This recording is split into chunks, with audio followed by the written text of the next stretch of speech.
there, Agile Adventurer. Just a quick question. What if, for the price of a fancy coffee or half a pizza, you could unlock over 700 hours of the best Agile content on the planet? That's audio, video, e-courses, books, presentations, all that you can think of. But you can also join live calls with world-class practitioners and hang out in a flame war-free and AI slop-clean Slack with the sharpest minds in the game. Oh, and yes, you get direct access to me, Vasco, your Scrum Master Toolbox podcast. No, this is not a drill. It's the Scrum Master Toolbox membership. And it's your unfair advantage in the Agile world. So if you want to know more, go check out scrummastertoolbox.org/membership. That's scrummastertoolbox.org/membership. And check out all the goodies we have for you. Do it now. But if you're not doing it now, let's listen to the podcast. Hello, everybody. Welcome to our Team Tuesday this week with Natalia Curusi. Hey, Natalia, welcome back. Welcome. Yeah, I'm very happy to see you again. Absolutely. It's a pleasure to have you back. And today we're going to talk about famous Team Tuesday, right? Like teams that self-destruct. But before we dive into that, do share with us, Natalia, what's the book that most inspired you in your career as a Scrum Master? I probably will not be very innovative here, and I probably will name a book that already other Scrum Masters and Agile coaches named. Lisa Atkins, Coaching Agile Teams. So that was probably the first book about coaching and about agile coaching in general that I have read. And this is how I understood. I was already performing kind of Scrum Master or project manager role at that time. And I recognized myself that I was super responsible, organized. I understood my role like I need to be a glue that integrate end to end all the stakeholders, all the teams. So I was the only person that understand every single pieces of the delivery in the team. And I thought that I'm so strong because of that. And I was so proud of myself. And then I have read Lisa Atkins, Coaching Agile Team, and that completely changed my perspective. So I understood that a good Scrum Master or a good coach is actually not that person that everybody is depending on, or not that person that is going in vacation, and when everybody, everything is falling apart because you are not there. The person that is going on vacation, or you are not at the place, you are not with a team, and the team is still independent, they can deal without you. That's the strongest Scrum Master. That's the strongest coach. And I started to work with myself to get rid of that kind of over control, to get rid of that kind of over responsibility, to let it go, and to grow the team. Another thing that I understood after reading that book, that actually we don't need to be unreplaceable at our workplace. So we need to make sure that we grow some of our team members that can replace ourselves. So the more unreplaceable you are, the better you are, because at some point you need to make yourself obsolete. You need to step out of a team to start coaching another team or to go on in another workplace, and you still need to make sure that the agility and the continuous improvement continues. So that was one of the base books that I still recommend to every single Scrum Master that is a junior maybe, and they want to embrace this role of Scrum Master or Agile coach.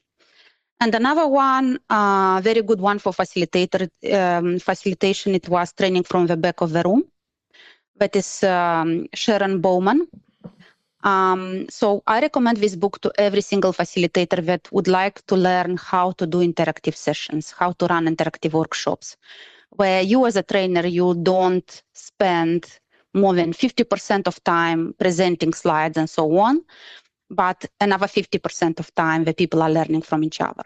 So the people bring something in the room, they learn from each other, and that's why they go out of the room with not 10% of the information, but with much more, because they understood something from learning and teaching others. So that was two of my preferred books that I can We got a recommend. bonus, 2 books for the price of one. Thank you very much for that, Natalia, and great recommendations, by the way.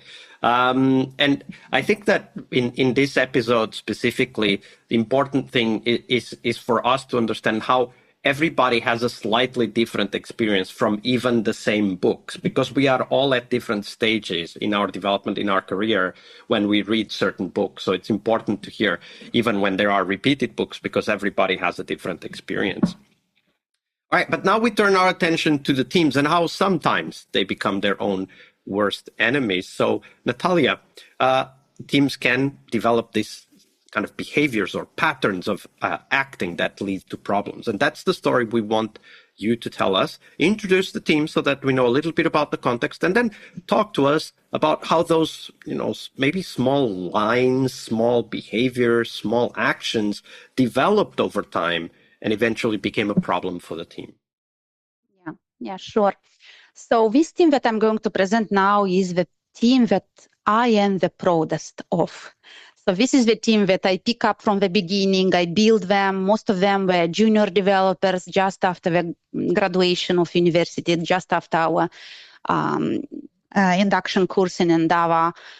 So I managed to put everything in place. I managed to put the ways of working agreement. We did together the definition of done. We had a new client. We traveled even to America together. So we had 2 weeks, amazing weeks in Texas with a good part of the team. So that was amazing. So the team, this is dream team. Even now, even the problem that I'm going now to present is still my dream team in my memory. So the team become very, very mature and independent. So I make sure that they could get rid of me very easy. So they were very independent. Everybody can do the Scrum Master role, facilitate the retrospective. Also, they are technical. They were very, very strong. So we had young developers. That was a .NET team. So young developers, but they are very strong and strong testing skill set. That team also become good friends between themselves outside of workplace. So we did all the time these kind of Christmas parties, pizza parties. So we celebrated together, birthday parties, other stuff, karting together. So that was amazing. What happened that at some moment a new team member joined the team, and that team member was a little bit less technical capable, let's say like that. So he was not junior because he had a lot of experience in IT, but he was a little bit more slow in kind of understanding some of the things. As I had a team of heroes, I had a team of fast trackers, and that person was, first of all, he joined a little bit later. Secondly, he was like an outliner. So he was an outliner. It became very evident that at some point that person became a black swan. So he was ignored by some of the team members. All the team members are doing some kind of fun during the retrospectives and stand-ups with that. And me as a Scrum Master at that point, I didn't know what to do with the situation. So I have a strong team. They all have fun together. And that person doesn't fit the team, just doesn't fit the team, and that's it. So I started to do some one-to-one meetings with that person, with other team members. I didn't know what does it mean bullying at that time. So after that, I understand that was like a form of bullying, because look, in the Republic of Moldova, we don't speak about bullying. We don't know what is that. So I had all kind of discussions. That person doesn't want even to address the challenges. He said that I'm okay. I don't need any help. When other team members that was involved in that situation, they say, look, we just making fun. That's nothing here. So we are just making fun. So after going back and forward with that situation, I understand that the team start to self-destroy, how you say, the team structure, the team morale is not the same. So I understood that I need to do something with that. And that probably was the moment when I understood that I need to escalate the situation. So I discussed with head of disciplines, I discussed with the local psychologist, and we tried to address the situation. So at the end of the day, the person was rotated to another team, just because he felt more comfortable like that. But that's a very good example that the Scrum Master cannot deal with all of that stuff. So I think sometimes we as the Scrum Masters, we just need to understand that this is enough. If there is a conflictual situation or there is bullying, there is harassment in the team, you just need to address that. And we are not supermans and superwomans. And sometimes we need other persons to help us.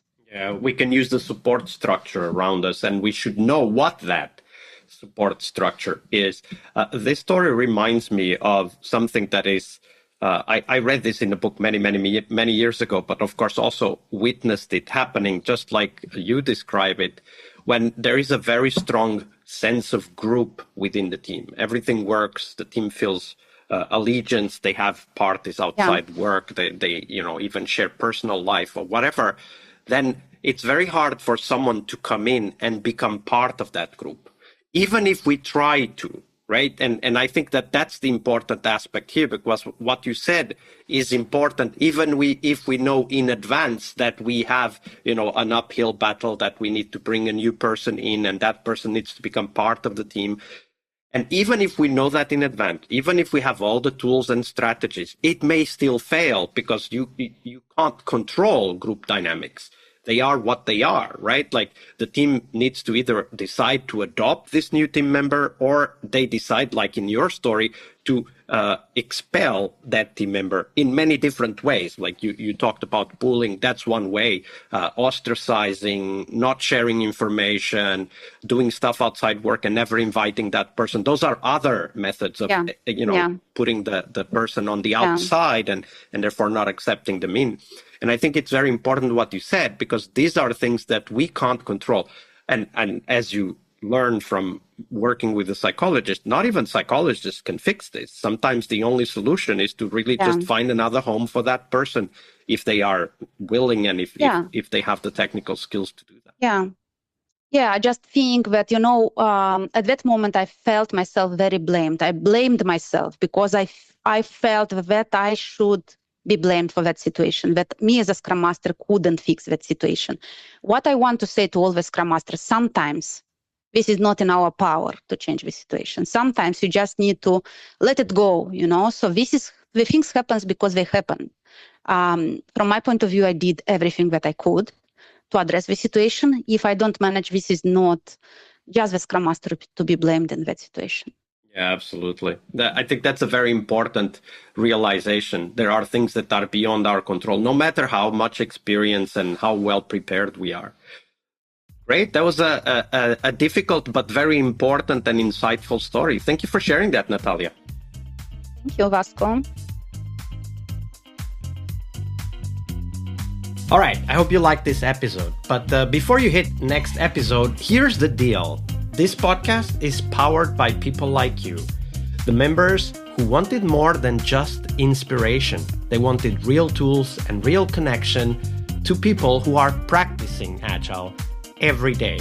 We're talking access to over 700 hours of Agile Gold, CTO level strategy talks, summit keynotes, live workshops, e-courses, deep dive interviews, books, and if you're into no estimates, we got the pioneers of no estimates in those deep dive interviews as well. Agile business intelligence, creating product visions, coaching your product owner courses, you name it. You'll get invites to monthly live Q&As with Agile pioneers and practitioners, plus a private Slack community, which is free of all of that AI slop you see everywhere, and of course, without the flame wars. It's a community of practitioners that want to learn and thrive together. It's the best place to connect with community and learn together. So if this podcast has helped you before, imagine what you will get from this podcast membership. So head on over to scrummastertoolbox.org/membership and join the community that's shaping the future of Agile. And we have so much for you. So check out all the details at scrummastertoolbox.org/membership, because listening is great, it's important, but doing it together, that's next level. I'll see you in the community Slack. We really hope you liked our show. And if you did, why not rate this podcast on Stitcher or iTunes? Share this podcast and let other Scrum Masters know about this valuable resource for their work. Remember that sharing is caring.